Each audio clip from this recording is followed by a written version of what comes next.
Entretien aujourd'hui avec Dorian Valéry. Donc Dorian, merci. Merci à toi. Et j'ai tenu absolument à ce que la première question se fasse devant ce fameux local. Parce que non seulement tu es un fidèle du pavot à gâteau, bien entendu, mais j'aimerais que tu nous dises avant tout ce que représente ce lieu, ce local pour toi. Des soirées, des apéros, des entraînements, le pavot à gâteau, wifi, beaucoup de joie, beaucoup d'amour, je pourrais dire, et une société qui restera dans mon cœur toute ma vie. Je pense que c'est une excellente introduction pour commencer cet entretien. C'est le numéro, je ne sais plus combien d'ailleurs, parce qu'il y en a eu pas mal. Et écoute, on va attaquer cet entretien comme de coutume en avant partout.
Donc Dorian, on va rentrer dans le vif du sujet puisque la saison a commencé depuis mine de rien quasiment un mois déjà. Ouais. Donc comment toi tu l'as attaqué cette saison, avec quelles ambitions, quels objectifs, et est-ce que pour le moment tout va pour le mieux ou il y a encore des choses à améliorer? Il y a beaucoup de choses à améliorer. C'est-à-dire je reste comme les saisons dernières, j'ai un manque de régularité qui s'avance. Je suis capable de jeter parfaitement à un tournoi. Le tournoi d'après, je pourrais complètement. Capable de jeter le meilleur, de perdre contre le moins meilleur, entre guillemets. C'est compliqué. Niveau régularité, j'ai un gros problème là-dessus. Après, niveau objectif, j'ai pas tellement d'objectifs que ça parce que je me dis, je suis arrivé il n'y a pas très longtemps dans le Mano. Je pense pas que j'ai d'objectif précis à part quand même faire le championnat de France tous les ans. Je pense que c'est mon objectif principal. Et après, ce qui me ferait le plus plaisir, bien sûr, c'est gagner le tournoi du pavot à gâteau, mais bon, on y est loué encore. On y est loué. À quoi tu attribues justement ce manque de régularité? Est-ce que c'est parce qu'il y a plein d'aléas dans les joutes? Est-ce que c'est la faute des fois des tirages pas évidents? Est-ce que il y a des tournois où tu te sens mieux, d'autres que tu n'apprécies pas? Ou est-ce que c'est tout simplement dans la tête? Je pense que c'est dans la tête. Je pense vraiment que c'est dans la tête parce que j'arrive à certains tournois où je me sens moins à l'aise, plus fatigué, et au final je joue mieux qu'un tournoi où j'arrive en parfaite santé, en parfaite forme, avec les meilleures conditions possibles. Donc je pense que ça vient de la tête, mais j'arrive même pas à l'expliquer. J'arrive pas à trouver les mots pour expliquer pourquoi. Samedi, je suis capable de faire 3e prix. Dimanche, je perds lamentablement, sans jeter mon âme. On remettre dans le contexte, samedi marseillais et dimanche le pavot d'or. Exactement. Donc samedi, pareil, on arrive dans des conditions qui ne sont pas excellentes. Les barques sont légères, on a des barques qui bougent beaucoup, les planchers qui arrivent pas mal en envers. Et au final, des éliminatoires un peu compliqués, mais ça passe. Ça passe sans trop de difficultés non plus. Et dimanche, c'est tout le contraire. Dimanche, je monte et en première phase, déjà, je n'arrive pas à descendre, je n'arrive pas à me placer, je n'arrive pas à lever. La catastrophe. Comme si j'étais un petit senior qui faisait sa première passe dans les joutes professionnelles entre guillemets. Je sais pas, j'arrive pas à l'expliquer. C'est dans la tête, moi je vois pas d'autre explication. Alors si je me trompe pas, tu as été champion de Ligue Junior en 2012. Oui. C'est 10 ans déjà. Ouais. Champion de Ligue Senior en 2018. C'est ça. Et je trouve que tu n'es pas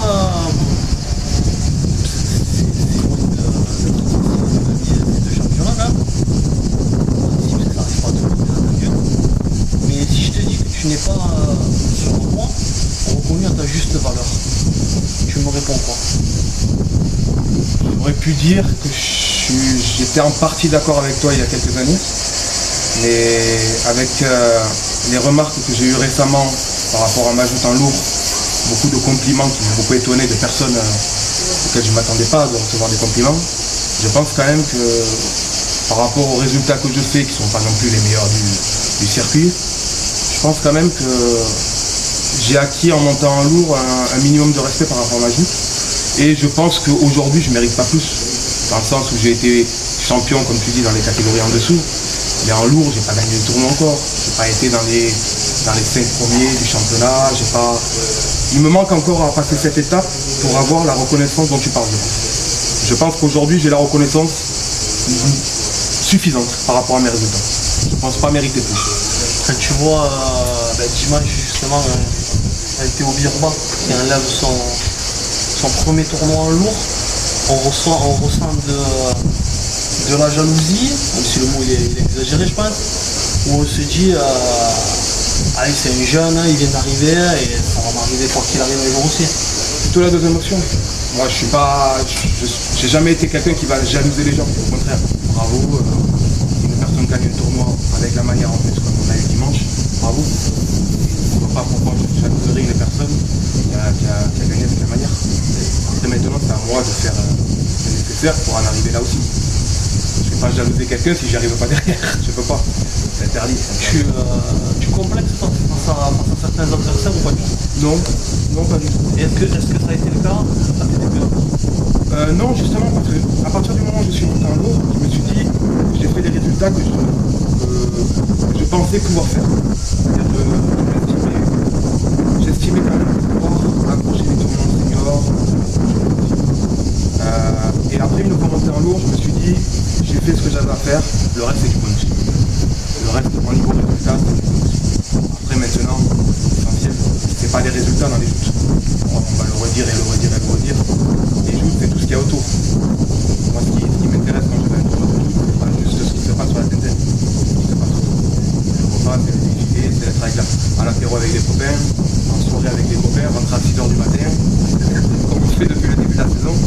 Non, pour moi, les résultats, c'est important, parce que je suis un compétiteur quand même, c'est arrivé. Mais il n'y a aucun complexe dans le sens où je ne me mets pas de pression. Je ne me mets plus la pression que je me mettais.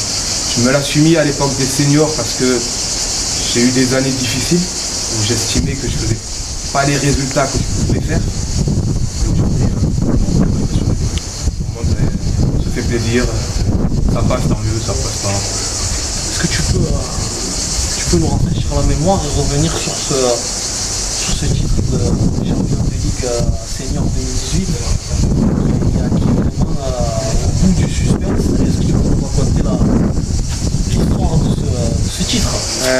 Alors, je me souviens de tout. Les premiers tournois de saison, quelques points par-ci par-là, peut-être une demi-finale perdue, rien de plus. Et puis les pêcheurs, le tournoi des pêcheurs, que je gagne. Le tournoi qui a suivi Frontignan, que je gagne. Marseillan, je perds en finale. Et à partir de ce moment-là, j'ai pris 52 points. Je me suis retrouvé dans les premiers de Ligue 1. Là, je me suis dit. À ce moment-là, je me suis au dit, début de la saison, non? pas du tout. Au début de saison, je vise jamais rien.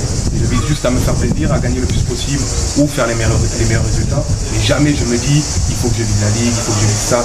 Jamais. Si je pars comme ça, je me détruis avant le début de la saison. Pas bon. Et ouais, on commençait à jouer la Ligue 1. Derrière moi, il y avait Enzo Girard, il y avait Brice Giordano. Et d'un tournoi à l'autre, ça se jouait sur 1 point, 2 points, 3 points, 4 points. Un tournoi, c'était l'un qui passait devant. D'un tournoi, c'était l'autre qui passait devant. À la SNJA, on se prend tous les trois. Tous les trois, on joue l'un contre l'autre. On débute le tournoi, je crois que c'est Brice Giordano qui est premier de la Ligue. Après, c'est Enzo Girard qui passe devant. Après, c'est moi. Après, je crois que c'est Enzo qui est repassé devant. Enfin, ça a été ça toute la saison et j'ai adoré. C'était génial. De se dire, on n'est pas champion 3 mois en avance. Là, et en plus, avec des copains. Pas stressé au contraire? Non, pas du tout. Stressé quand même au dernier tournoi. Dire la vérité, au dernier tournoi, ça se jouait vraiment à un poil de cul, faut dire. Et Wifi était venu, il voulait vraiment voir le résultat. Je perds, je crois, au deuxième ou troisième homme, contre Loïc Giordano. Par hasard. Et Riff se perd aussi, je ne sais pas contre qui. Et il restait que Enzo Girard qui était à un point de moi, qui se qualifiait en revanche. Et qui fait le bouquet avec Jérôme Barthaud. Là, explosé. Je m'en veux un peu parce que j'ai explosé devant Enzo, c'est mon copain. Mais au final il a pas mal pris, on s'est fait la bise, bien sûr. On s'est fait la bise dans l'eau, j'ai sauté dans l'eau, je suis allé l'embrasser. Et ouais. Ça m'a fait vraiment plaisir, en plus c'est l'année où David était là. Ça m'a fait plaisir pour moi.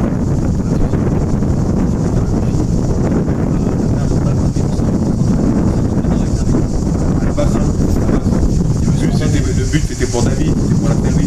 Vu que j'étais champion derrière, autant faire une pierre de coups.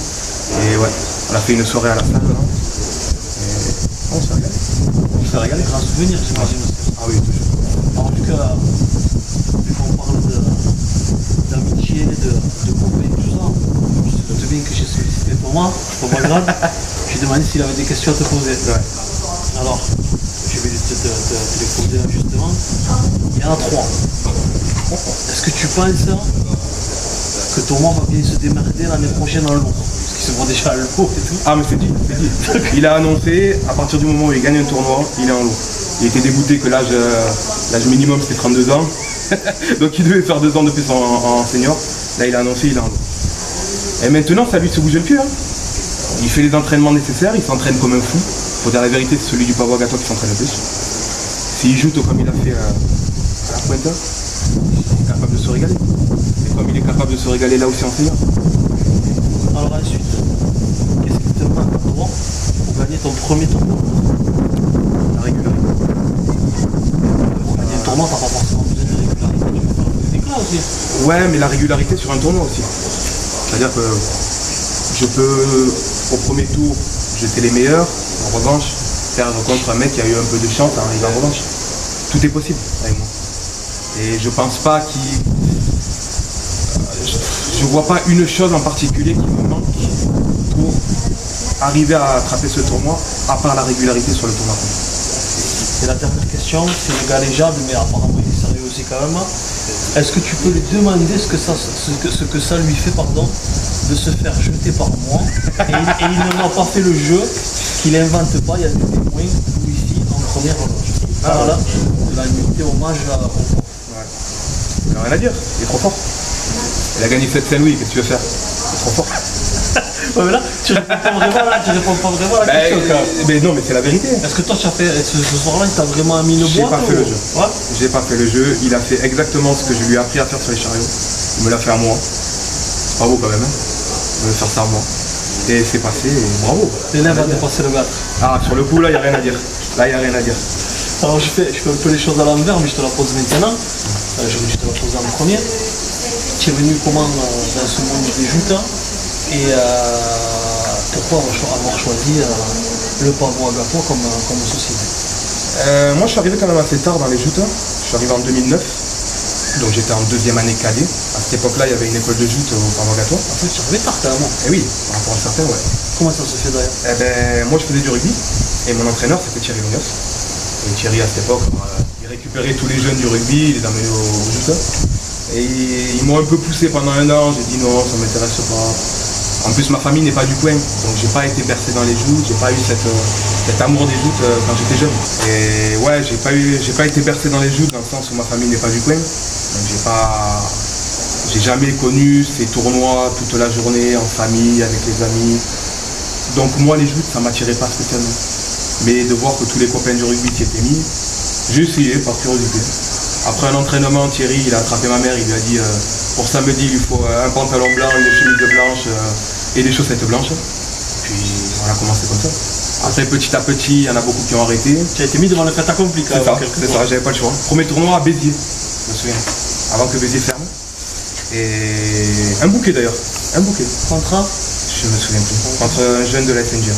Le nom, je ne pourrais pas te dire, je me souviens plus. Et ouais, après j'ai pris du plaisir à me mettre au joute, à commencer à faire des petits résultats, parce que dès ma première année, j'ai commencé à faire des petites finales, des petites revanches, des petits demi-prix. Voilà, je faisais quand même quelques résultats et je me suis pris de plaisir vraiment. Après, je me suis fait des amis dans les joutes. Rapidement, je me suis fait ami avec Des gens comme Quentin Dubois, comme Rémi Formato, tout ce monde-là qu'on se suit encore aujourd'hui. Et après, petit à petit, les gens du Pavois Gâteau ont arrêté, les jeunes avec qui j'ai commencé.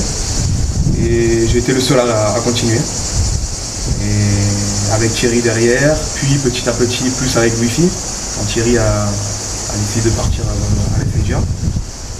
Et Wi-Fi m'a fait aimer vraiment les joutes. C'est-à-dire j'aimais ça parce que j'aimais tout ce qu'il y avait autour, d'être avec des copains, un peu comme le rugby.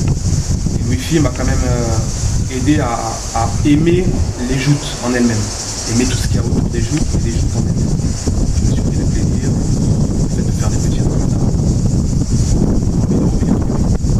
Si je te parle du 1er juillet 2017, ça t'évoque quelque chose ou pas? 1er juillet 2017, c'est le jubilé de Wi-Fi, hein? Exactement. J'ai fini dans le net, hein.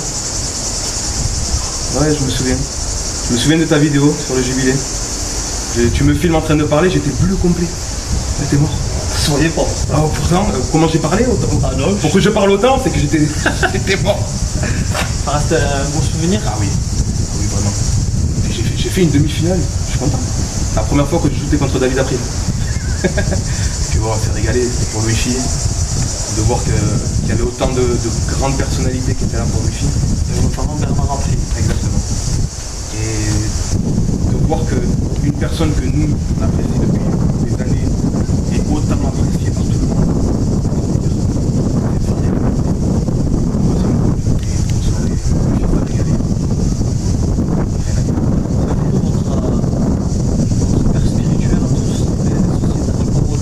C'est ce qu'on répète tous. Wi-Fi, c'est le président, mais c'est aussi le père de tout le monde. C'est un personnage. C'est le père de tous les sociétaires. Parce qu'il agit comme un père pour tout le monde. Il n'agit pas comme un président, comme un simple ami. Il agit vraiment comme un père. C'est pour ça qu'il a autant de respect par les sociétaires et par tout le monde sur les joutes, mais par les gens de la société, vraiment, il est aimé par tout le monde. Ouais, je pense que c'est le meilleur mot pour le décrire, un père. Faut le dire. Sans parler du Pavois Gâteau ou de la FNGA, t'es pas natif d'Agde, mais on sent que tu es quand même... Ah si, Ah, tu es natif je d'Agde? suis natif d'Agde, mais ma famille n'est pas d'Agde. Moi je suis né dans le coin, j'ai personne de ma famille du coin. Donc j'ai pas été bercé dans les joutes parce que ma famille n'est pas dans les joutes. Après j'ai toujours vécu avec. Donc je peux reprendre ma question zéro. En bobine, Vas-y. Donc tu es natif d'Agde, et on sent que tu es... donc encore une fois, sans parler de société, on sent que tu es imprégné de ta ville. Que c'est vraiment important pour toi de la représenter dignement. Et je trouve que le lieu que tu as choisi, c'est un peu à l'improviste, mais ce magnifique Château-Lorrain, c'est important aussi donc de montrer les belles choses de ta ville. Bien sûr. Je pense que ça c'est venu du rugby. Et ouais, on représentait les couleurs de la ville quand même. Et je pense que cet amour est venu de là, du rugby tout simplement. Au rugby, on avait l'habitude de représenter la ville, on était le seul club de rugby de Agde.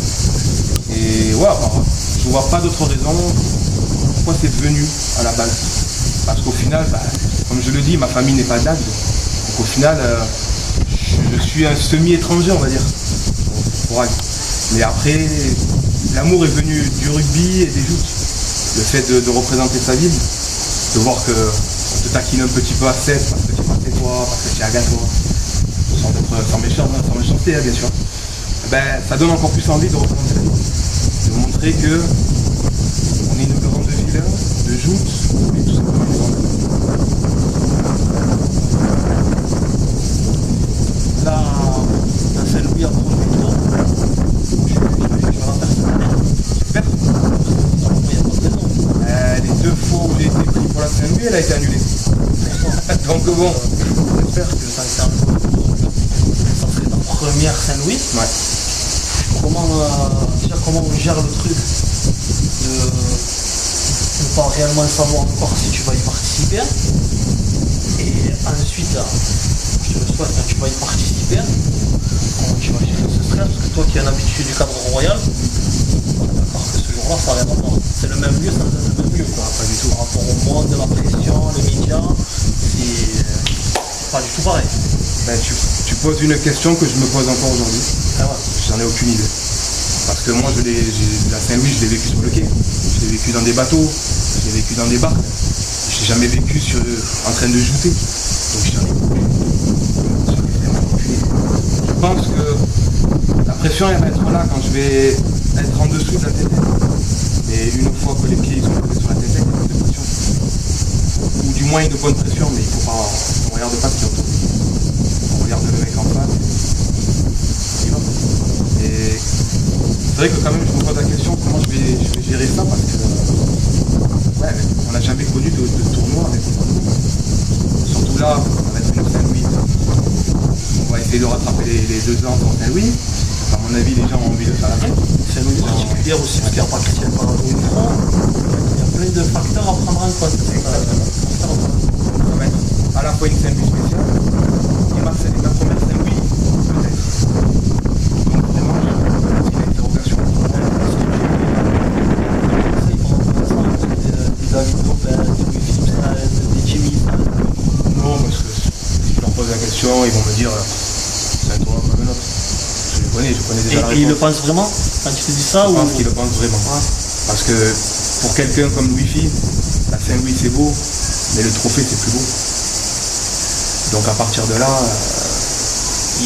lui il n'a jamais eu de pression quand il est monté. Donc il ne comprendra même pas pourquoi je lui pose cette question. Pourquoi je peux avoir la pression de monter pour une Saint-Louis.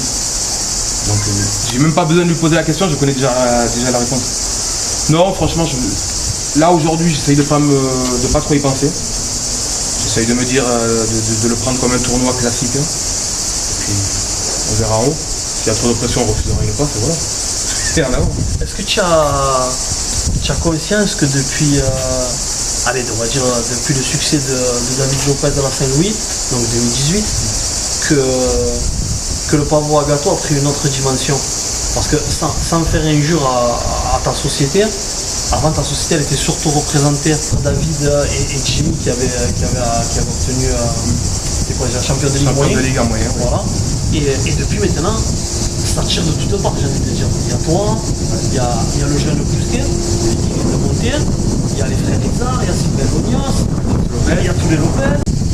Ouais, donc vous pouvez remporter des titres tous les samedis, tous les dimanches à ce moment. Ce qui n'était pas le cas avant. Ouais, exact. Ben, on a eu quelques jeunes qui sont arrivés, à peu près tous en même temps. Il y a eu les Rizard en premier, il y a eu les Lopez derrière qui ont suivi. Déjà Baptiste et Vincent qui sont arrivés. Je crois qu'ils avaient fait des joutes quand ils étaient petits, mais bon, ils n'étaient plus dans l'univers des shooters. Et ouais, on fait des résultats petit à petit et ça fait plaisir. Ça fait plaisir de se dire que la société ne dépend pas que d'une personne ou deux pour faire des titres. Et je pense qu'aujourd'hui, on a des bons shooters dans toutes les catégories. Après bon, on ne pourra jamais viser un championnat de société. On n'est pas assez nombreux, il faut dire la vérité. Mais finir bien classé, faire des résultats tous les week-ends, on est capable. Et on le prouve là depuis quelques temps. On le prouve parce qu'on est capable de gagner les tournois en junior, en lourd. Et c'est jamais les mêmes qui gagnent. C'est ça qui me fait plaisir. Est-ce que j'exagère justement si je dis que une société malade car peu de sociétaires, c'est devenu une société en vie et en excellente santé. C'est la vérité. Moi j'ai connu des saisons au pavot à gâteau, on était 3 pour s'occuper des tournois, on était 4 ajoutés, c'était compliqué, il faut dire la vérité. Là aujourd'hui, comme tu dis, la société est en très bonne santé. Et ça me fait plaisir. Parce que on était à une période où on ne savait pas où on allait. On ne savait pas comment serait la société l'année suivante. Tu avais peur de mettre la clé sous la porte? Pas jusqu'à là, parce que je me suis dit, avec quelqu'un comme Louis-Phi, qui aime tellement sa société, elle ne peut pas mourir. D'une façon ou d'une autre, il aurait réussi à la relever. Je ne sais pas comment, mais il aurait réussi. Mais j'avais peur de me dire que chaque saison allait être un peu plus calme que la précédente. De me dire que j'allais être un peu plus seul. Et là, au final, c'est pas le cas. Tous les années passent, avec une bonne ambiance, avec des résultats. C'est pour ça qu'on aime les jeux. Et la dernière question finale est pour la caméra est à toi et à la fin, comme de coutume, tu auras la caméra donc, et tu dis ce que tu veux. durera longtemps, qu'on continuera à faire des résultats, que l'ambiance sera toujours bonne, que l'ambiance dans les joutes en général sera toujours bonne, et qu'on s'amuse tous, c'est le principal. Après, les résultats, c'est une chose, on est là pour les copains avant tout, c'est le principal. Allez, c'est bon.